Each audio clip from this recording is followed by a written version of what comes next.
Good morning विद्यार्थी मित्रों, video lecture number 3 में तमारुं हार्दिक स्वागत है। આપણે આગળના વિડિયો લેક્ચર નંબર 2 જે છે એ વિડિયો લેક્ચર નંબર 2 માં સરફેસ કેમિસ્ટ્રીમાં આપણે જુદી જુદી વાતો જે છે સરફેસ કેમિસ્ટ્રીને લઈને કરી હતી। અધિશોષણ કેવી રીતે થાય છે, અધિશોષણની ક્રિયાવિધિ કેવી હોય છે, અધિશોષણના પ્રકાર એટલે કે ભૌતિક અધિશોષણ, રાસાયણિક અધિશોષણ, એની આપણે વાત કરી છે। આજનો વિડિયો લેક્ચર છે આપણા માટે ખૂબ અગત્યનો છે, કારણ કે આજના વિડિયો લેક્ચરમાં આપણે અધિશોષણને અસર કરતા પરિબળો, અધિશોષણ સમતાપી વક્રના પ્રકારો એટલે કે ફ્રુન્ડિચ અધિશોષણ, લેંગમ્યુર અધિશોષણ, જે 3 માર્ક્સ માટે બોર્ડની પરીક્ષામાં ખૂબ અગત્યના છે અને જેને રિલેટેડ MCQ પણ વધારે પરીક્ષામાં પૂછાય છે, એની આપણે ચર્ચા કરવાની છે। તો શરૂઆત કરવાની છે આપણે પહેલાં ધન અધિશોષક પર વાયુમય ધન અધિશોષક પર वायुमय अधिशोषित ने असर करता परिबळों।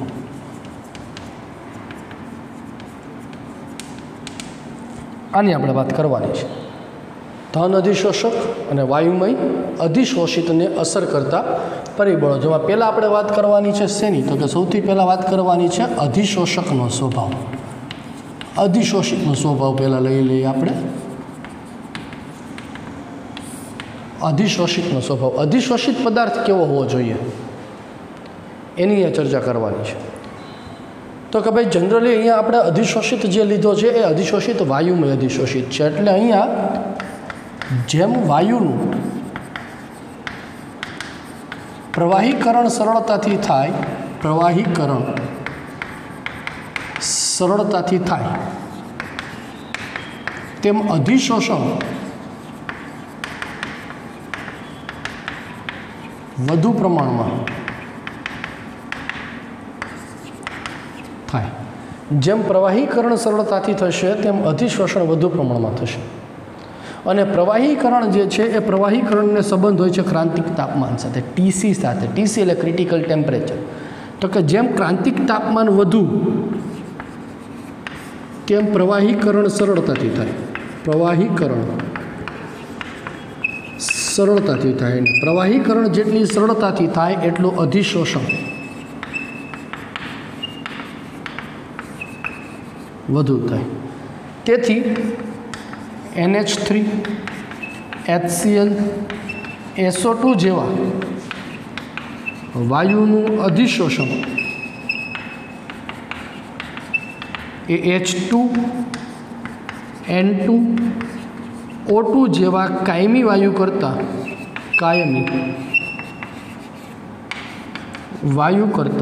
वधु थाय छे, बराबर। NH3, HCl, SO2 जेवा वायुओ माटे अधिशोषण H2, N2, O2 जेवा कायमी वायु करता वधु थाय छे। एटले के आ वायुओ जे छे NH3, HCl, SO2 जेवा वायुओ एमनुं क्रांतिक तापमान ऊँचू है, एटले प्रवाहीकरण एमां सरळताथी थाय छे, बराबर। धोरण 11 में आपणे द्रव्य अवस्था में प्रवाहीकरण क्रांतिक तापमान कोनी साथे संबंध होय छे, वान डर वाल्स आकर्षण साथे संबंध होय छे। आ बधी ज चर्चाओ आपणे त्यां करेली छे, एटले जेने हजी न याद होय ए धोरण 11 में जरा पाछा फ्लेशबेक में जजो, वायुनुं प्रवाहीकरण जोजो, एमां आपणे बधी वस्तु शीखवाड़ेली छे, बराबर छे। तो अहींया वायुનું પ્રવાહીકરણની આપણે વાત કરી છે અને એમના ક્રાંતિક તાપમાન પણ તમને આપેલા છે અને એનો ક્રમ પણ તમને ત્યાં લખાવેલો હશે। ન લખાવેલો હોય તો જરા અહીંયા ધ્યાન રાખી લીધું, આ રીતે આવશે H2, N2, O2, CO, HCl, NH3, SO2, TC વધુ એમ अधिशोषण વધુ, बराबर है। चलो त्यार पछी बीजो अपने अधिशोषण ने असर करता परिबळों की बात आपणे जो करीए तो अधिशोषक नो स्वभाव अने संपर्क सपाटीनुं क्षेत्रफळ અધિશોષક કેવો હોવો જોઈએ? તો કે મેઇનલી અધિશોષક જે છે એ છિદ્રાળુ અને પાવડર સ્વરૂપ હોવો જોઈએ. એટલે કે હેબર વિધિથી જ્યારે એમોનિયા વાયુની બનાવટની વાત આવે તો હેબર વિધિથી એમોનિયા વાયુની બનાવટમાં લોખંડના ટુકડાની બદલે જો લોખંડનો ભૂકો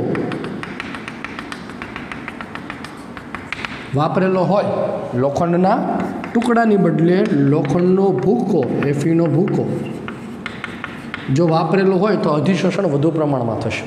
કારણ તો કે આમાં સંપર્ક સપાટી કેટલી છે? 1, 2, 3, 4 જ છે. જ્યારે આમાં તમે ટુકડો કરો તો દરેક ટુકડાની 4 સંપર્ક સપાટી થઈ. તેવા ટુકડા કેટલા બધા છે, બરાબર? એટલે પાવડર સ્વરૂપ તમે જ્યારે કરો ત્યારે પાવડર સ્વરૂપ કરવાથી એનું સંપર્ક સપાટીનું ક્ષેત્રફળ વધી જાય છે. અને જેટલો તમારો અધિશોષક છિદ્રાળુ લાકડું છે, સ્પંચ છે, સિલિકા જેલ છે, આ બધા છિદ્રાળુ અધિશોષક, માટી છે, સારામાં સારી અધિશોષક માટી, બરાબર? તો એ છિદ્રાળુ છે. તો જેમ અધિશોષક પદાર્થ તમારો છિદ્રાળુ એમ અધિશોષણ છે વધુ માત્રામાં થશે. અને જેમ અધિશોષણ વધુ એમ આપણા માટે ફાયદાકારક છે. સંપર્ક સપાટીનું ક્ષેત્રફળ અથવા તો વિશિષ્ટ ક્ષેત્રફળ, વિશિષ્ટ પૃષ્ઠ ક્ષેત્રફળ, વિશિષ્ટ પૃષ્ઠ ક્ષેત્રફળ કોને કહેવાય? તો કે 1 ગ્રામ અધિશોષક માટે 1 ગ્રામ અધિશોષક માટે પ્રાપ્ત સંપર્ક સપાટીના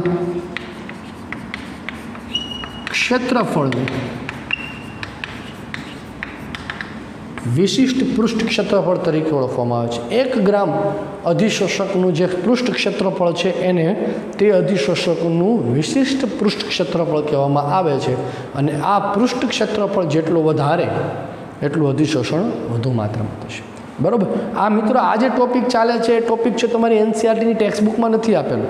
આ જનરલ ચર્ચા કરીએ છીએ ને એનસીઆરટીમાં તમારે આ મુદ્દો નથી. એટલે જેડબલઈ નીટ માટે છે એ આ ટોપિક તમારા માટે અગત્યનો બની રહેશે, બરાબર? અને ફટાફટ જે સ્ક્રીન પર દેખાય છે એનો સ્ક્રીનશોટ એકવાર લઈ લો અને સ્ક્રીનશોટ લઈને તમારી નોટબુક છે અથવા તમારી ફેરબુક છે એમાં આ મુદ્દો નોંધી લેજો, બરાબર છે? ચાલો, ત્યાર પછી આપણે અસર કરતા પરિબળોમાં આગળ વધીએ છીએ. હવે 2 અગત્યના પરિબળો એવા છે તાપમાન અને દબાણની અસર. તાપમાન અને દબાણની અસર. ચાલો, પહેલાં વાત આપણે કરીએ છીએ દબાણની અસર.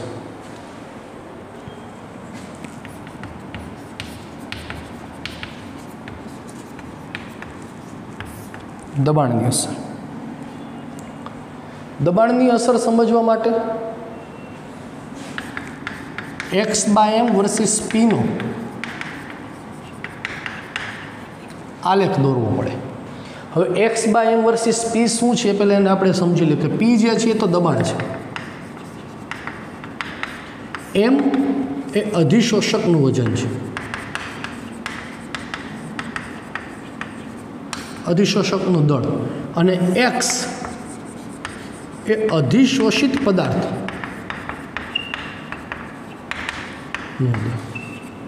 અધિશોષિત પદાર્થનું દળ એટલે કયું દળ? ધારો કે તમે ઘન પદાર્થનો ટુકડો લીધો છે, અધિશોષણ. હવે અહીંયા અધિશોષિત વાયુ તમે છૂટો મૂકો છો, ધારો કે 8 ગ્રામ છે ટોટલ, અને એ 8માંથી 2 ગ્રામ અહીંયા સપાટી પર આકર્ષાય છે. તો તમારો x શું થશે? તો કે અધિશોષણમાં જે આકર્ષાયેલો તમે લીધો છે કેટલો એ નહીં, પણ સંતુલન સ્થપાયા પછી અહીંયા કેટલા ગ્રામ અધિશોષિત થાય છે એ તમારો x થશે. એટલે x/m વર્સિસ P નો આલેખ અચળ તાપમાન એટલે કે સમતાપી વક્ર, સમતાપી વક્ર દોરવા પડે. દબાણની અસર તમે ક્યારે કરી શકો? જ્યારે તાપમાન અચળ હોય ત્યારે જ. એટલે ત્યારે તમે સમતાપી વક્ર જુદા જુદા દોરો, x/m વર્સિસ P નો આલેખ. તો આ T1 ટેમ્પરેચર, આ T2 ટેમ્પરેચર, આ T3 ટેમ્પરેચર. જુદા જુદા ટેમ્પરેચરે T1, T2, T3 temperature, T3 જ્યાં વધુ છે એના કરતાં T2, એટલે અહીં હું લખી શકું કે T3 greater than T2 greater than T1. આ તાપમાનની અસર છે, આપણે આના પછીના ટોપિકમાં સમજીએ છીએ. પણ આ એક અચળ તાપમાને દબાણની શું અસર થાય છે સમજવા માટેનો આલેખ તમે સમજી શકો. કે ધ્યાન આપો, જો જ્યારે અહીંયા દબાણ નીચું દબાણ હોય ત્યારે x/m ઇઝ પ્રપોઝનલ ટુ P થાય છે. દબાણ વધ્યું આ વધે. જેમ જેમ દબાણ તમે વધારતા જાઓ છો ત્યારે એક ચોક્કસ દબાણ આગળ અધિશોષણ જે છે એ અચળ થઈ જાય છે. x/mનું મૂલ્ય અચળ થઈ જાય છે. x/mનું મૂલ્ય જે અચળ થાય એટલે એનો અર્થ શું થયો કહેવાય, તો કે ત્યાં સંતુલનની અવસ્થા સ્થપાયેલી છે. સંતુલનની અવસ્થા કોને કહેવાય તમને ખ્યાલ છે? તો કે જેટલા પ્રમાણમાં અધિશોષણ થાય છે એટલું જ શું થતું હોવું જોઈએ? અપશોષણ થતું હોવું જોઈએ. બરાબર.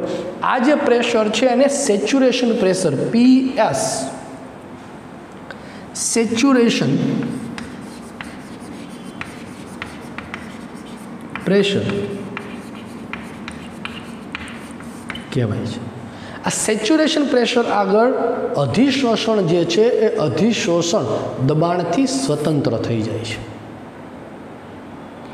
જેમ જેમ તમે દબાણ વધારતા જાઓ છો એમ એમ અધિશોષણ વધતું જાય છે. x/mનું મૂલ્ય વધતું જાય છે, કારણ કે m તો ફિક્સ છે. x જ વધતું હોય તો જ આની વેલ્યુ વધે. બરાબર ને? તો અહીંયા જેમ જેમ દબાણ તમે વધારો છો તેમ તેમ અધિશોષણ વધતું જાય છે. ને એક પરિસ્થિતિ એવી આવે છે કે જ્યાં દબાણથી સ્વતંત્ર થઈ જાય છે. જો ગ્રાફ છે સ્ટેટ થઈ જાય છે, અચળ થાય છે. એટલે ઊંચા દબાણે અધિશોષણ એ દબાણથી કેવું બની જાય છે? અહીંયા સ્વતંત્ર બની જાય છે. આ વાત આપણે ફ્રુન્ડલીચ અધિશોષણ સમતાપી વક્રમાં હમણાં જોશું. સમતાપી વક્ર જુદા જુદા પ્રકારના 7 પ્રકારના છે, જેમાં ફ્રુન્ડલીચ અધિશોષણ સમતાપી વક્ર આપણી ટેક્સ્ટ બુકમાં છે, એનો અભ્યાસ કરશું. અને બીજો એક છે લેન્ડમ્યુર અધિશોષણ સમતાપી વક્ર, જે JEE નીટમાં આવે છે, હું તમને કરાવીશ. બાકીના જે છે એની કોઈની આપણે જરૂરિયાત નથી, એટલે એની આપણે ચર્ચા નહીં કરીએ. બરાબર છે? ચાલો, તો આ મેં વાત કરી તમને દબાણની અસર. ક્લિયર છે દરેકને? જોઈ જજો બરાબર એકવાર વિડીયો ફરીથી. હવે હું વાત કરું છું તાપમાનની અસર. મારા જે શબ્દો બોલું છું, હું જે વાત કરું છું એ કદાચ એવું બન્યું હોય કે બોર્ડ પર ન લખાયેલું હોય, પણ એ શબ્દને તમે તમારી નોટબુકમાં ટંકારી નાખવું, નોટબુકમાં નોંધી નાખવું બધી વસ્તુને. બરાબર છે? ચાલો, તાપમાનની અસર.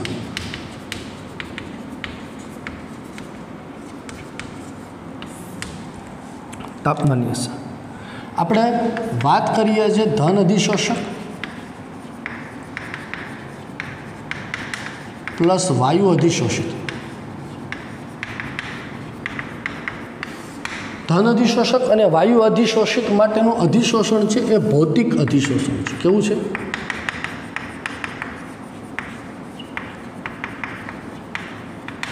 અને ભૌતિક અધિશોષણ એ હંમેશા ઉષ્માક્ષેપક છે. અને ઉષ્માક્ષેપક પ્રક્રિયા માટે તમને ખ્યાલ છે કે તાપમાનના વધારા સાથે અધિશોષણ ઘટે છે.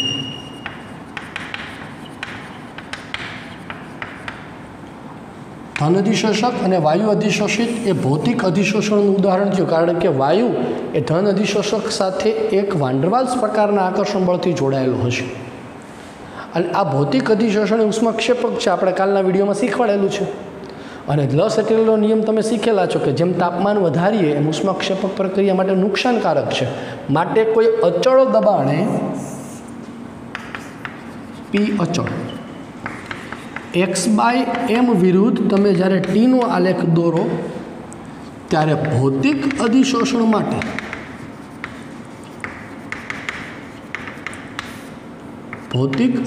માટે આલેખ આ પ્રકારનો ઘટતો આલેખ આવે છે.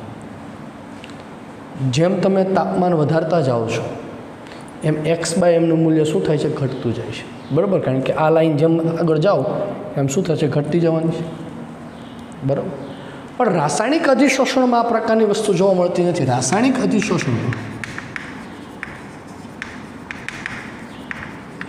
અધિશોષણમાં તાપમાનના વધારા સાથે અધિશોષણ એ મહત્તમ બને છે અને ત્યારબાદ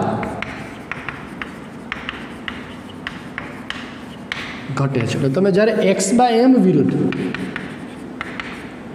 પીનો આલેખ દોરો છો, x/m વિરુદ્ધ પીનો આલેખ તમે જ્યારે દોરો છો ત્યારે આ આલેખ એ આ પ્રકારનો આવશે. શરૂઆતમાં t વિરુદ્ધ તાપમાનના વધારા સાથે x/m વધશે, મહત્તમ બનશે અને ત્યાર પછી એ વધારાની સાથે ઘટતું જાય છે. આ ઘટતું જાય છે, બરાબર. કારણ તો કે અહીંયા જ્યારે આવે ત્યારે એ સક્રિય, એની સંક્રાંતિ અવસ્થા છે, સક્રિયકૃત સંકીર્ણ બનાવે છે. એટલે પોતાના અણુઓ છે એની સાથે ચોક્કસ પ્રકારના બંધ છે તૂટશે અને નવા બંધ બનવાની જ્યારે શરૂઆત થાય ત્યાર પછી ઘટતું જશે, બરાબર છે. એટલે અહીંયા જ્યારે તમે આવો છો ત્યારે એ સંતુલન અવસ્થાએ જ્યારે પહોંચે છે ત્યારે ત્યારે શરૂઆતમાં જ્યારે અધિશોષણ થાય ત્યારે ઉષ્મા જે છે એ ઉષ્મા એને આપવી પડતી હોય. જ્યારે સંતુલન અવસ્થા થઈ જશે ત્યારે ઉષ્માનો કોઈ ફેરફાર નહીં થાય, બરાબર છે. ત્યારે ઉષ્માનો કોઈ ફેરફાર થશે નહીં. હવે આ કોન્સેપ્ટ જે છે સક્રિયકૃત સંકીર્ણવાળો આપણે કેમિકલ કાઇનેટિકમાં શીખવાનો છે. એટલે ત્યાં જે છે હું તમને આની વિશે ડિટેલમાં વાત કરાવીશ. અત્યારે સક્રિયકૃત સંકીર્ણ એવો શબ્દ ખાલી યાદ રાખવાનો છે અને જો એ પણ ન યાદ રહે તો ગભરાવાની જરૂર નથી. ખાલી આ જ વસ્તુ MCQ માટે યાદ રાખવાનું છે, કારણ કે આપણે ટોપિક ભણીએ છીએ JEE નીટ માટેનો છે, બરાબર છે. તો રાસાયણિક અધિશોષણ એ તાપમાનના વધારા સાથે વધે છે અને મહત્તમ બન્યા પછી ત્યાર પછી શું જોવા મળે છે? એમાં ઘટાડો જોવા મળે છે, બરાબર. તો ફટાફટ જે બોર્ડ પર દેખાય છે નોંધી લ્યો. જે શબ્દો મારા બોલેલા છે શબ્દને નોંધી લ્યો. હવે પછી આપણે થિયરી માટે ખૂબ અગત્યનો મુદ્દો એવો આપણે વાત કરવાની છે ફ્રુન્ડલીચ અધિશોષણ સમતાપી વક્રની, જે થિયરી માટે 3 માર્ક્સનો પ્રશ્ન પૂછાઈ શકે છે, બરાબર. ફટાફટ સ્ક્રીનશોટ લ્યો અને લખી લો.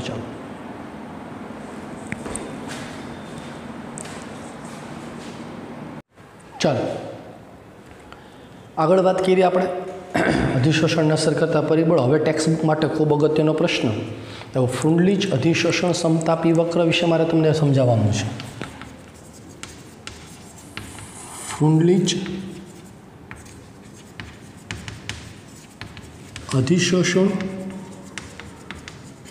સમતાપી વક્ર 3 માર્ક્સ માટે થિયરીમાં પૂછાયો પ્રશ્ન. ફ્રુન્ડલીચ નામના વૈજ્ઞાનિકે એ લગભગ ઈસવીસન 1909ની આસપાસ એ પ્રતિગ્રામ અધિશોષક વડે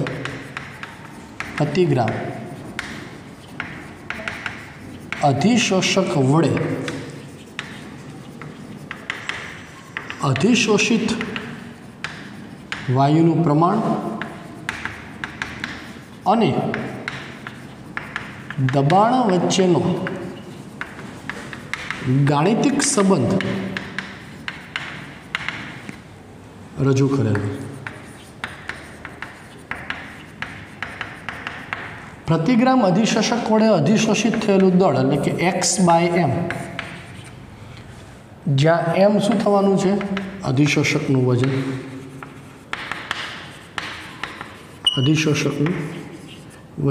x અધિશોષિતનું દળ. હું જ્યારે એવો શબ્દ વાપરું કે અધિશોષિતનું દળ, અહીંયા x એટલે તમારે કયો અધિશોષિત સમજવાનો છે? ખ્યાલ છે ને? સપાટી પર કેટલો આકર્ષાયેલો છે તે, વપરાયેલો કેટલો લીધો છે તે નથી યાદ રાખવાનું, બરાબર. તો x/m ઇઝ પ્રપોઝનલ ટુ p⁻1/n. શું કીધું છે? x/m is પ્રપોઝનલ two p⁻1/n. તેથી x/m is equal to kp⁻1/n થાય. સમીકરણ નંબર 1, જ્યાં k અને n એ અચળાંક છે અને તેની કિંમત એ વાયુના સ્વભાવ અને તાપમાન પર આધાર રાખે છે. અહીંયા એક વસ્તુ હંમેશા યાદ રાખવાની કે એનની વેલ્યુ જે છે એ એનની વેલ્યુ હંમેશા 1 કરતાં નાની હશે. n ઇઝ ગ્રેટર ધેન 1, બરાબર. ચાલો, sorry, less than 1. n is less than 1 and n is greater than 0. 0 કરતાં મોટી ને 1 કરતાં નાની, એટલે બંનેની વચ્ચે. એટલે nની કિંમત ખરેખર એ આપણે એવું લખી શકાય કે nની કિંમત એ 0 થી 1ની વચ્ચે હોવી જોઈએ. 0 થી 1ની વચ્ચે હોવી જોઈએ. એટલે તમે જ્યારે અધિશોષણ સમતાપી વક્ર દોરો, હવે આની ડાયાગ્રામ જે છે બહુ અગત્યનો છે. x/m વર્સિસ પીનો તમે જ્યારે આલેખ દોરો, આ T1 temperature, T2 temperature, T3 temperature. જેમ ટેમ્પરેચર વધારો છો એમ તાપમાનમાં વધારો કરો છો એમ સમતાપી વક્ર આગળ વધતો જાય છે, બરાબર. તો આ એનો આલેખ મળે. હવે પહેલો પ્રશ્ન એ થાય કે સાહેબ કોઈ પણ અધિશોષણ છે, દાખલા તરીકે હું નિકલના ટુકડા પર ડાયહાઇડ્રોજન વાયુનું અધિશોષણ કરાવું છું, તો એ ફ્રુન્ડલીચ અધિશોષણ સમતાપીને અનુસરે છે કે નહીં, ખબર કેમ પડે, બરાબર. તો એ ખબર કેવી રીતે પડશે, તો કે નક્કી કરવા માટે કોઈ પણ અધિશોષણ એ ફ્રુન્ડલીચ અધિશોષણને અનુસરે છે કે નહીં તે નક્કી કરવા log x/m વિરુદ્ધ log p નો આલેખ દોરવો પડે. જો આલેખ સીધી રેખા મળે, સીધી રેખા આવે, તો તે ફ્રુન્ડલીચ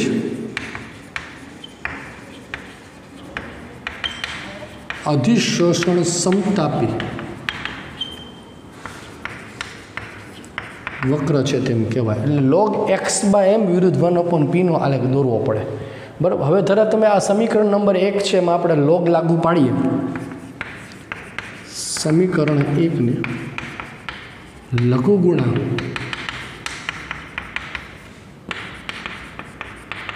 લાગુ પાડતા, બરાબર. તો સમીકરણ નંબર 1 ને લઘુગુણાંક લાગુ પાડો તો શું થશે જુઓ. log x/m is equal to ગુણાકાર છે, લઘુગુણાંક દાખલ કરો તો ગુણાકારમાં શું થઈ જાય, સરવાળો થઈ જાય. log k plus log p raise to 1/n. ચાલો, તો log x/m is equal to 1/n આગળ આવી જશે. એને આ રીતે લખી શકાય 1/n log p plus log k. સમીકરણને સીધી રેખાના સમીકરણ y બરાબર mx પ્લસ c સાથે તમે જ્યારે સરખાવો તો આલેખ તમે જ્યારે દોરો log x/m વિરુદ્ધ log p નો આલેખ તમે જ્યારે દોરો ત્યારે આલેખ કેવો આવશે, તો કે y બરાબર mx પ્લસ c ને અનુસરે છે, એટલે સીધી રેખા આવી જોઈએ. સીધી રેખા આવી. ઢાળ કોના જેટલો આવવો જોઈએ, તો કે ઢાળ 1/n જેટલો આવવો જોઈએ. ઢાળ 1/n જેટલો આવવો જોઈએ. આંતરછેદ log k જેટલો આવવો જોઈએ. એટલે અહીંયા તમારે k અને nની જો કિંમત મેળવવી હોય તો k અને nની કિંમત એ માત્ર ને માત્ર પ્રાયોગિક રીતે મળશે, સૈદ્ધાંતિક રીતે મળી શકે નહીં. પ્રાયોગિક રીતે કેવી મળે, તો કે log x/m વિરુદ્ધ log k નો આલેખ દોરો, એનો આંતરછેદ જુઓ તો log k જેટલો મળશે. ઢાળ લેશો તો ઢાળ કોના જેટલો મળશે, તમને 1/n જેટલો મળશે. ક્લિયર છે દરેકને? ચાલો, હવે હું તમને જરા આ આલેખ જે દોરેલો છે એ આલેખની આપણે ઇમ્પોર્ટન્સ જરા સમજો. જુઓ તમે જરા એક ઓબ્ઝર્વેશન અહીંયા કરજો કે આપણે વાત કરી છે પ્રમાણે કે x/m is પ્રપોઝનલ two p raise to 1/n છે, બરાબર. તો જરા નીચા દબાણે વિચારો, જે આ દબાણ નીચું છે, નીચા દબાણે જુઓ જે જેમ p વધે છે એમ x/m નું મૂલ્ય વધતું જાય છે. આમ જુઓ જે આ આલેખને તમે જુઓ તો આમ સ્ટ્રેટ લાઈન થતું જવું જોઈએ, થાય છે ને. એટલે એનો અર્થ એવો થયો કે નીચા દબાણે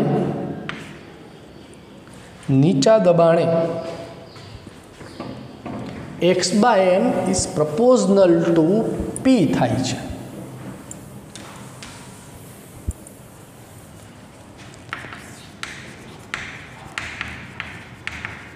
નીચા દબાણે x/m ઇઝ પ્રપોઝનલ ટુ p થાય છે। આવું ક્યારે બને તો કે જ્યારે 1/n ની કિંમત કેટલી થાય 1, બરાબર। એટલે નીચા દબાણ આગળ 1/n ઇઝ ઇક્વલ ટુ કેટલા હોવા જોઈએ, એની કિંમત 1 હોવી જોઈએ, થાય ને। ઊંચા દબાણે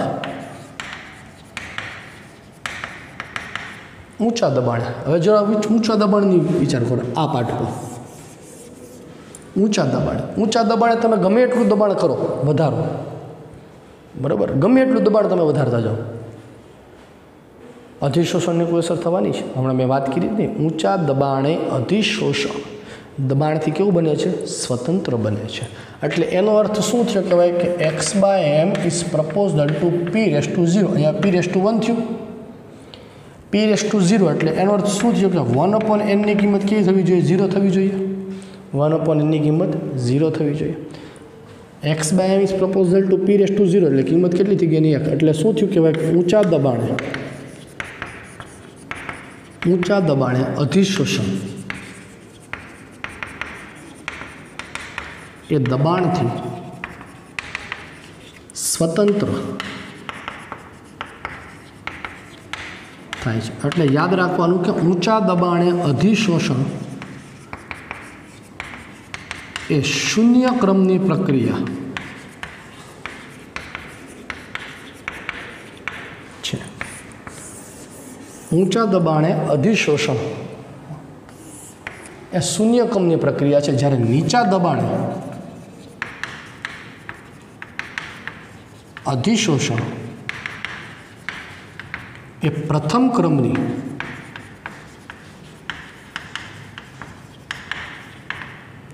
પ્રક્રિયા છે। x/m ઇઝ પ્રપોઝનલ ટુ p⁻1 પ્રક્રિયકમાં જે ઘાતાંક હોય, નિપજનો જે ઘાતાંક હોય એ ઘાતાંક એટલે એનો પ્રક્રિયાક્રમ થાય એવું કેમિકલ કાઇનેટિકમાં શીખશું આપણે, બરાબર। પણ અત્યારે ખાલી આપણે વ્યાખ્યા શું રાખવાની છે, નીચા દબાણે અધિશોષણ પ્રથમ ક્રમની પ્રક્રિયા છે, જ્યારે ઊંચા દબાણે અધિશોષણ એ કયા ક્રમની પ્રક્રિયા છે, શૂન્ય ક્રમની। જ્યારે મોડરેટ પ્રેશર એટલે કે ઊંચા અને નીચા દબાણની વચ્ચેની વાત કરીએ, આ ઊંચું દબાણ થયું,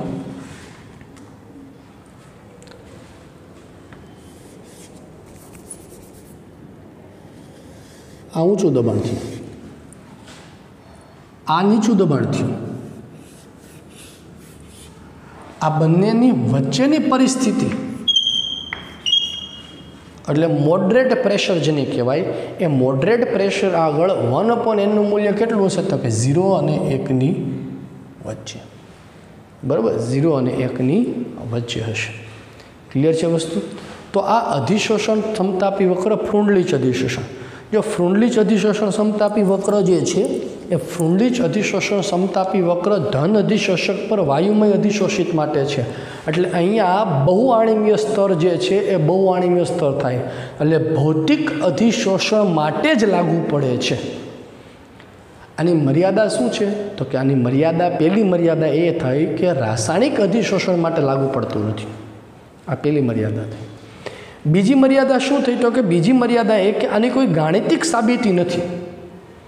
અહીંયા ઊંચા દબાણે સ્વતંત્ર થાય છે, નીચા દબાણે સમપ્રમાણમાં થાય છે, એ તો તમે અહીંયા પ્રયોગ પરથી નક્કી કરી શકો છો, ગાણિતિક રીતે નક્કી નથી થતું, એની મર્યાદા છે। આ બે મર્યાદાઓ જે છે એ બે મર્યાદાઓને પૂરી કરવા માટે બીજા અધિશોષણ સમતાપી વક્ર આવ્યું, એ અધિશોષણ સમતાપી વક્ર એટલે એ છે તમારું ફ્રુન્ડલીચ અધિશોષણ સમતાપી વક્ર, બરાબર છે। તો આ મેં વાત કરી ફ્રુન્ડલીચ અધિશોષણ સમતાપી વક્રની। હવે પછી આપણે વાત કરશું લેંગમ્યુર અધિશોષણ સમતાપી વક્ર, એની વાત કરીએ ત્યાં ફટાફટ તમારી સ્ક્રીન પર જે દેખાય છે લખી લો, અથવા તો તમારી પાસે નોટબુક છે એમાંથી ફ્રુન્ડલીચ અધિશોષણ સમતાપી વક્ર વાંચી જાઓ એકવાર, તો જ લેંગમ્યુર અધિશોષણ સમતાપી વક્ર ખબર પડશે। ઓકે, ચાલો।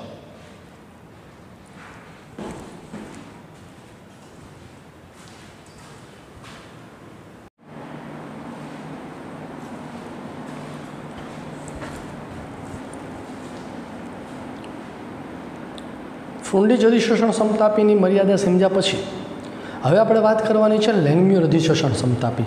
આ ટોપિક તમારી ટેક્સ્ટ બુકમાં નથી પણ JEE નીટ માટે છે, અગત્યનો ટોપિક છે અને આને રિલેટેડ પ્રશ્ન છે પૂછાઈ શકે છે, બરાબર. એટલા માટે આ ટૉપિક છે અગત્યનો છે. એટલે થિયોરિટિકલ એટલી અગત્યતા આ ટૉપિક નથી ધરાવતો. આ ટૉપિક જે છે એ તમારો ન્યુમેરિક એટલે કે MCQ બેઝ ઉપર છે, કામની વસ્તુ છે. પહેલો પ્રશ્ન એ કે સાહેબ લેંગ્યુર અધિશોષણ સમતાપીની જરૂરિયાત શું કરવા પડી? તો કે જે મર્યાદા ફ્રોન્ડલીચ અધિશોષણ સમતાપીની હતી એ મર્યાદાઓ પૂરી કરવા માટે લેંગ્યુર અધિશોષણ સમતાપીની જરૂરિયાત. કઈ મર્યાદાઓ હતી? તો કે એક પહેલી વસ્તુ ભૌતિક અધિશોષણ માટે જ લાગુ પડતી હતી, આ રાસાયણિક માટે પણ લાગુ પડે છે. બીજી વસ્તુ ગાણિતિક ઇમ્પોર્ટન્સ કોઈ નહોતી ધરાવતી, એટલે ગાણિતિક સાબિતી નહોતી આવતી કોઈ કે નીચા દબાણે સ્વતંત્ર હોય છે, ઊંચા દબાણે સ્વતંત્ર હોય છે, નીચા દબાણે સમપ્રમાણમાં થાય છે. આવી ગાણિતિક ઇમ્પોર્ટન્સ નહોતી. અહીંયા ગાણિતિક ઇમ્પોર્ટન્સ આવશે, સમજાવશે, બરાબર. તો લેંગ્યુર અધિશોષણ સમતાપીમાં કેટલીક પરિકલ્પનાઓ, કેટલીક અભિધારણાઓ કરેલી છે. કે પેલી લેંગ્યુર અધિશોષણ સમતાપીમાં એવી વાત કરી છે કે દરેક અધિશોષિત પદાર્થ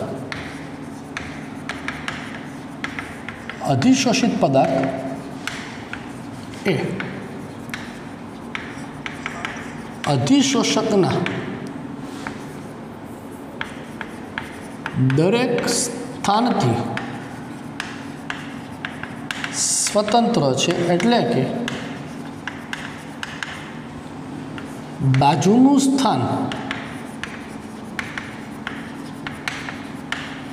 ખાલી છે કે ભરેલું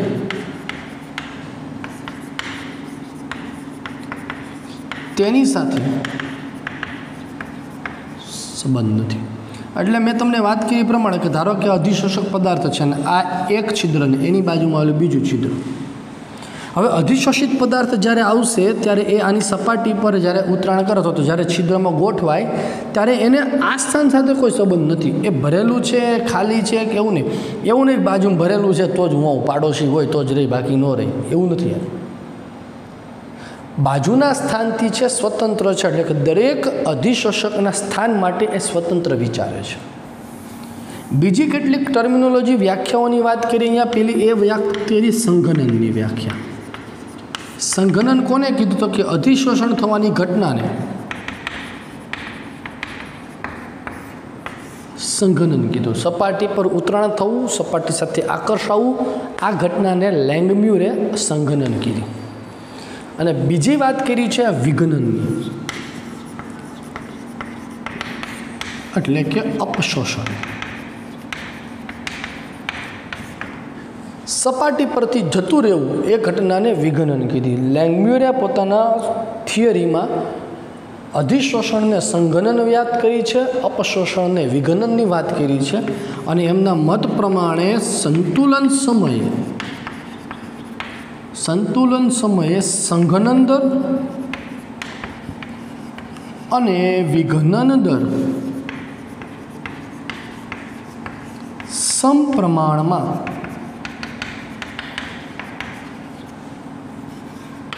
હોય છે. સંતુલન સમયે સંઘનન દર અને વિઘનન દર એ તેના કેવા હોય છે? સમપ્રમાણમાં હોય છે. એટલે કે જેટલું અધિશોષણ થતું હશે એટલું જ અપશોષણ થશે. આવો કોન્સેપ્ટ, આવી થિયરી લેંગમ્યુરે પોતાનેથી પ્રેક્ટિકલમાં વાત કરી છે, બરાબર. તો લેંગમ્યુર અધિશોષણ સમતાપીને સમજાવવા માટેનું સૂત્ર x/m = AP/1 + BP થશે. x/m = AP/1 + BP, જ્યાં A અને B એ અચળાંકો છે. હવે વાત કરીએ આપણે અહીંયા ઊંચા દબાણે અને નીચા દબાણે.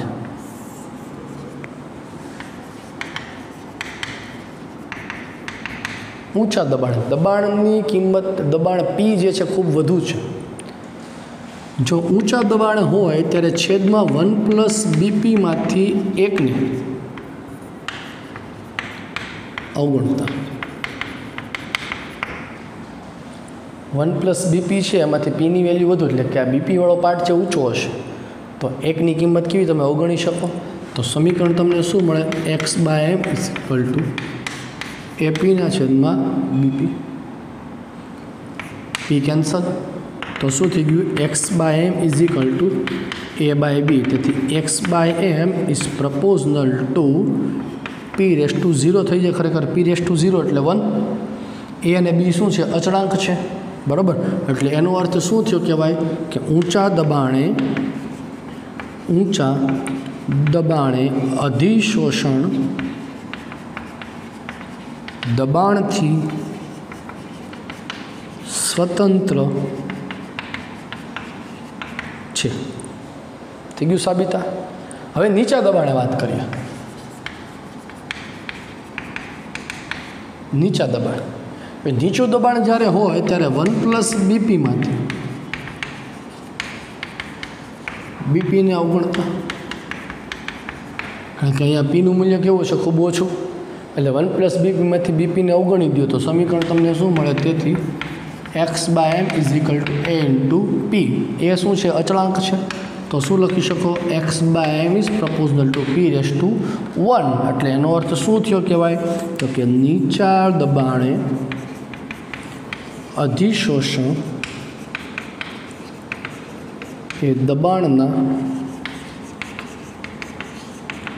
સમપ્રમાણમાં છે. નીચા દબાણે અધિશોષણ એ દબાણના કેવા છે કહેવાય? સમપ્રમાણમાં. જ્યારે અહીંયા કેવું થયું કહેવાય? દબાણથી સ્વતંત્ર બને છે. તો એની ગાણિતિક આગળ જે ફ્રુન્ડલીચે વાત કરી હતી એની અહીંયા ગાણિતિક સાબિતી આપણે મેળવી કે ભાઈ શા માટે ઊંચા દબાણે સ્વતંત્ર છે અને શા માટે નીચા દબાણે એના સમપ્રમાણમાં હોય છે. એ ત્યાં માત્ર પ્રાયોગિક રજૂઆત હતી, ગ્રાફ પરથી સમજતા હતા. જ્યારે અહીંયા સૂત્ર પરથી જ આપણે સમજી શકીએ છીએ, બરાબર છે. ચાલો, તો હવે આપણે અહીંયા એ અને બીની જો મારે વેલ્યુએશન મેળવવી હોય તો શું કરવું? બરાબર, સ્ટેટ લાઇન મેળવવી હોય તો આપણે y = mx + c પ્રમાણે તો કેવી રીતે શું કરવું પડે? તો કે પહેલાં કરવું પડે આપણે સમીકરણ જે છે એ સમીકરણને ઉલટાવતા. અને હું આપું છું સમીકરણ નંબર 1. સમીકરણ 1 ને ઉલટાવતા.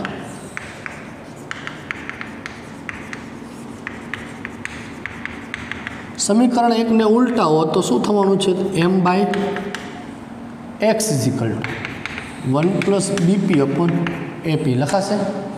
ચાલો, દરેકને ઇન્ડિવિજ્યુઅલ કરી નાખો. m/x = 1/ap + bp/ap. એ કેન્સલ. તો m/x = 1/a × 1/p + b/a લખાશે.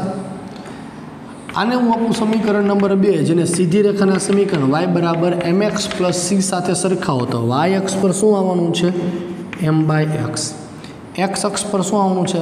1/p. આલેખ છે તમારો સીધી રેખાનો મળે તો આ સીધી રેખાનો ઢાળ = કોના જેટલો થશે? 1/a જેટલો. અને આંતરછેદ છે કોના જેટલો મળવાનો છે?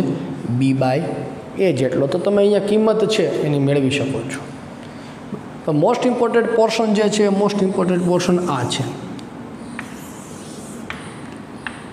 લેંગમ્યુર અધિશોષણ સમતાપીનું સમીકરણ ઊંચા દબાણે, લેંગમ્યુર અધિશોષણ સમતાપીનું સમીકરણ નીચા દબાણે દર્શાવો. અગત્યની વસ્તુ ક્લિયર છે દરેકને? તો આપણે વાત જે કરી એ ફ્રુન્ડલીચ અધિશોષણ સમતાપી વક્ર અને લેંગમ્યુર અધિશોષણ સમતાપી વક્રની વાત કરી. અધિશોષણને અસર કરતા પરિબળો આજના વિડીયો લેક્ચરમાં આપણે જોયું. આજના દિવસ માટે આપણે અહીંયા સુધી રાખીએ છીએ. હવે કાલના વિડીયો લેક્ચરમાં આપણે ફ્રુન્ડલીચ અધિશોષણ સમતાપી વક્રને લઈને કેટલાક JEE નીટમાં MCQ ન્યુમેરિકલ્સ પૂછાઈ શકે છે. એ ન્યુમેરિકલ્સની થોડી પ્રેક્ટિસ કરશું અને પછી આપણે આપણા આગળના લેક્ચર ઉપર હજી આપણે આગળ વધશું. ત્યાં સુધી દરેકને બાય બાય અને ઘરે વાંચતા રહેજો.